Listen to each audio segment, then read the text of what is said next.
Welcome to our virtual tour of the New York Botanical Garden. Today, we're taking you on an immersive journey, exploring the stunning Van Gogh's Flowers exhibition, venturing deep into the centuries-old Thain Family Forest, and enjoying all the garden has to offer. Join us as we discover why this living museum is an absolute must-see.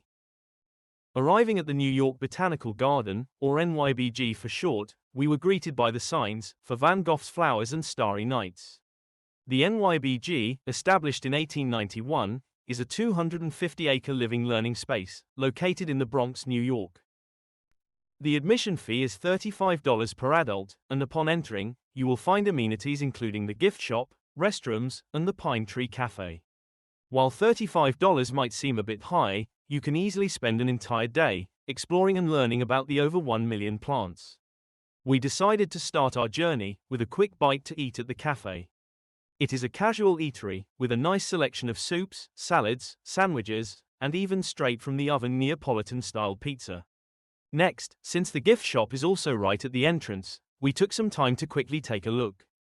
It is a treasure trove of nature-themed merchandise, including books and apparel.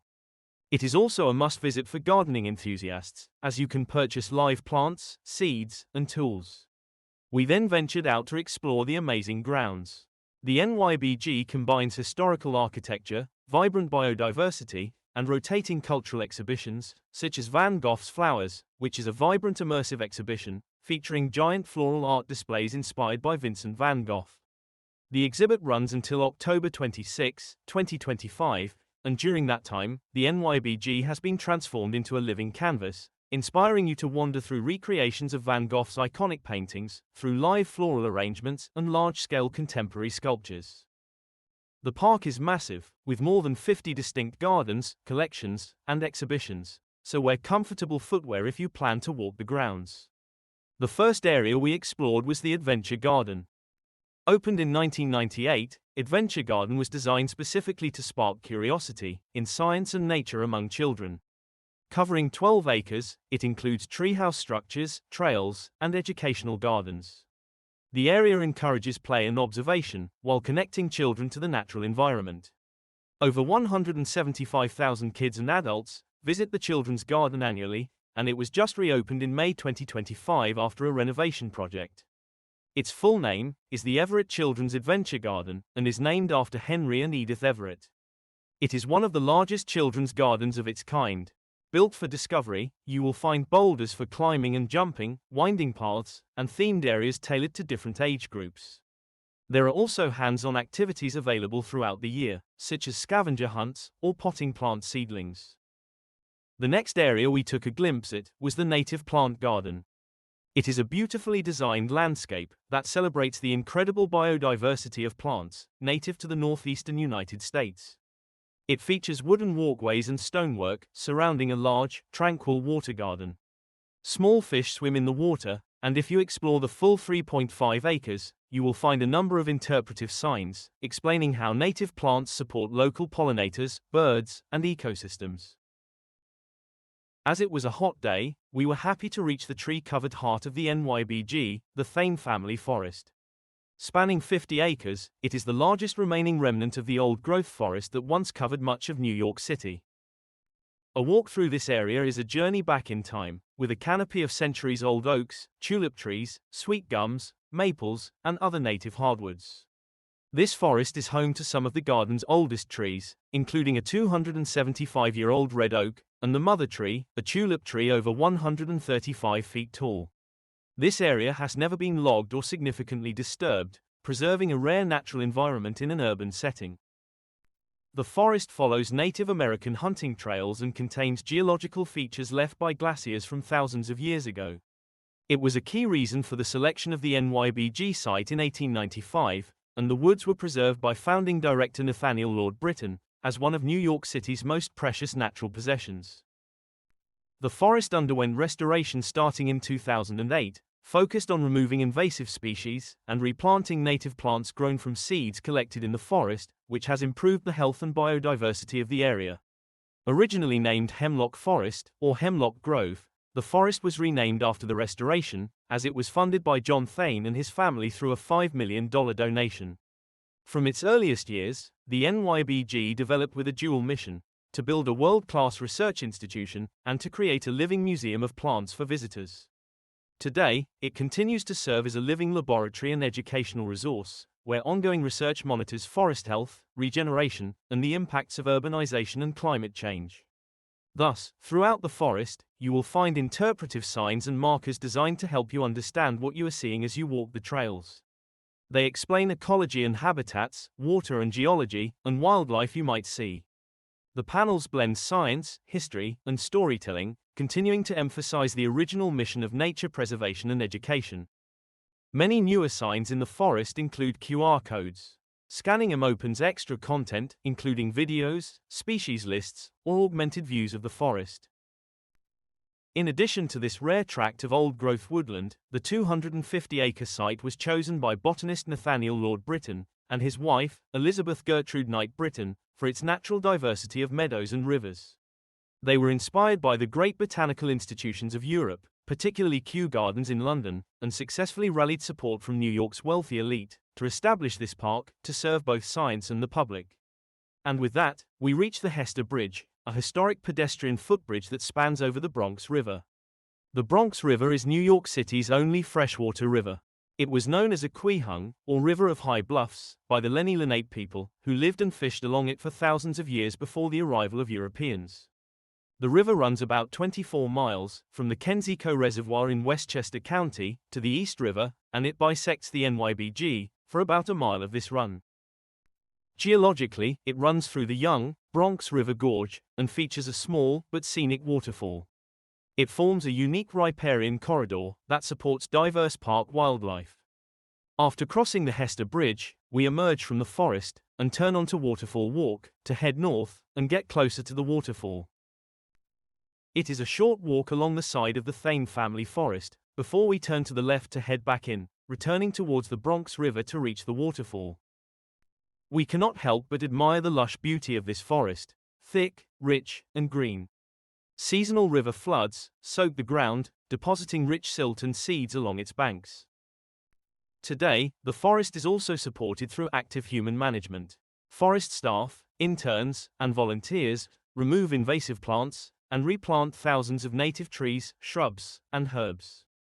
And after a short walk, we reach the Bronx River waterfall.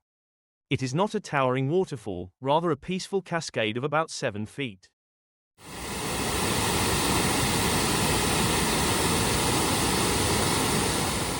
The waterfall and surrounding area is a great stop in the forest, as it is a tranquil and picturesque setting where you can pause to relax or take photos.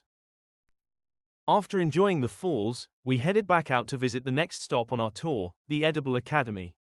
Interestingly, the forest and river were not always this clean and vibrant.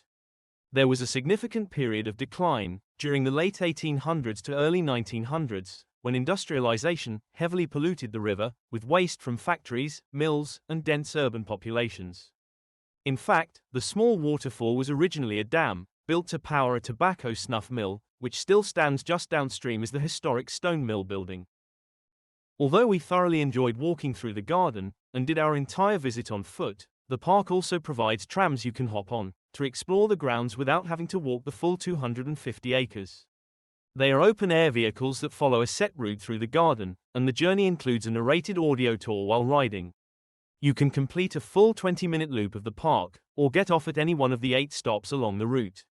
It is a fantastic way to get a broad overview of the garden, and choose which areas you wish to explore in more detail on foot. Before visiting the Edible Academy, we found the Bronx Gardens growing community exhibit. Located in the Barnsley beds, which are 8 beds of edible plants grown through organic gardening principles, this exhibit honors the legacy and future of Bronx community gardens. Community gardens became popular in New York City in the 1970s, when many city residents took it upon themselves to clean up vacant lots and fill them with flowers. These new gardens became sites of empowerment for neighbors who were not content to leave trash-filled lots on their block. For those communities, with limited access to affordable, healthy food, gardens have also become sites of nourishment that provide critical access to vegetables and fruits. Walking through this small exhibit, we are reminded that gardens are so much more than the plants they grow. They provide beautiful, peaceful places for neighbors and friends to gather, learn, and grow together. The gardens highlighted here tell stories of resistance, community building, resilience, and learning. The exhibit is here through October 2025 and features 23 gardens from around the community, only a fraction of community green space here in the Bronx. For those interested in learning more, the NYBG also has a Bronx River Oasis walking tour, where you visit the Bronx River Community Garden, a 49-year-old community garden, home to raised vegetable beds, rainwater harvesting, composting, and a native plant garden. And with that, we walk across the road to the Edible Academy. This is NYBG's state-of-the-art facility, known for its garden-based education program for children, families, teachers, and the general public. Sustainable infrastructure throughout the 3-acre campus supports maximum resource efficiency and active stormwater management. It features hands-on activities to help children, families, teachers, and the general public learn about growing and preparing vegetables, fruit, and herbs, while encouraging a lifelong interest in gardening, nutrition awareness, and environmental stewardship. Next to this learning pavilion, you can also find a small deck with benches, where you can relax and enjoy the scenery. The deck is also cantilevered over the Thain Family Forest, and if you walk to the edge, you can get a remarkable view, sweeping down the steep wooded slope to the Bronx River and the Waterfall. The pavilion and deck were specifically designed to connect the academy with the natural landscape. The Edible Academy opened in 2017 and is designed as a hub for hands-on learning, with the goal of inspiring healthier eating and environmentally conscious living. It includes a 5,300 square foot classroom building that has a demonstration kitchen, technology lab, and green roof. The centerpiece of the academy is the Ruth Rhea Howell Vegetable Garden, a collection of 3 gardens: Green Thumb Garden, Global Garden, and Children's Gardening Program Garden, with a variety of beds where visitors roll up their sleeves and dig in. The Howell Vegetable Garden provides daily activities and programs to engage children and adults of all ages in planting, tending, and harvesting crops. You can also see the solar pavilion at this end of the gardens, which is not only used for educational lessons and hands-on activities, but also showcases alternative energy in action. The solar panels on the roof directly power the campus, teaching visitors about renewable energy and sustainable practices. Continuing our visit, we left the Edible Academy to head to our final destination, the Peggy Rockefeller Rose Garden. As mentioned, you can easily spend an entire day here. As we only visited for about 2 hours, we did not get to see every main attraction, and even the ones we visited, we did not explore in detail. Of particular note, if you plan your visit, we would recommend making sure you also get to the Enid A. Haupt Conservatory. It is an iconic Victorian-style glasshouse, featuring diverse plant collections, from tropical rainforests to desert landscapes and aquatic habitats. Inside, you can experience immersive environments of rare and exotic plants year-round. Other attractions to visit if you have time include the Lorillard Snuff Mill, which, dating back to 1840, is the oldest surviving tobacco manufacturing building in the United States, and the Lou Esther T. Mertz Library, which is the largest botanical research library in the U.S. And after a short, 2-minute walk from the Edible Academy, we reach the Peggy Rockefeller Rose Garden. This rose garden is one of the most beloved and spectacular attractions, open from May through October. Originally designed in 1916 by renowned landscape architect Beatrix Farrand, the garden was not completed until decades later. Iron shortages during World War I made the completion of the fence and gazebo, central design features of the garden, impossible. It was completed and fully realized in 1988, thanks to a generous gift from David Rockefeller, in honor of his wife, Peggy.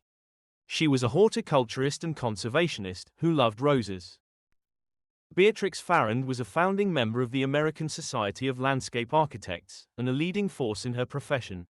This was at a time when few women worked outside the home. Her design for this garden nestles gracefully into a valley, and provides ample space for a diverse display of roses.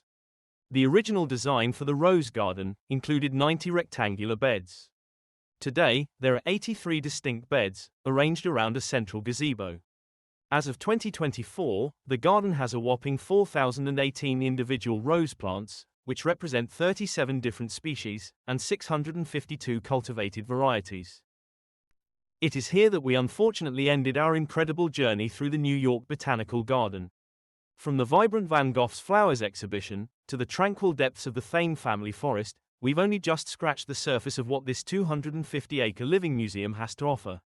If you enjoyed this virtual tour, be sure to like this video, subscribe for more adventures, and let us know in the comments which part you'd most like to see in person. Thanks for watching, and we'll see you on the next tour.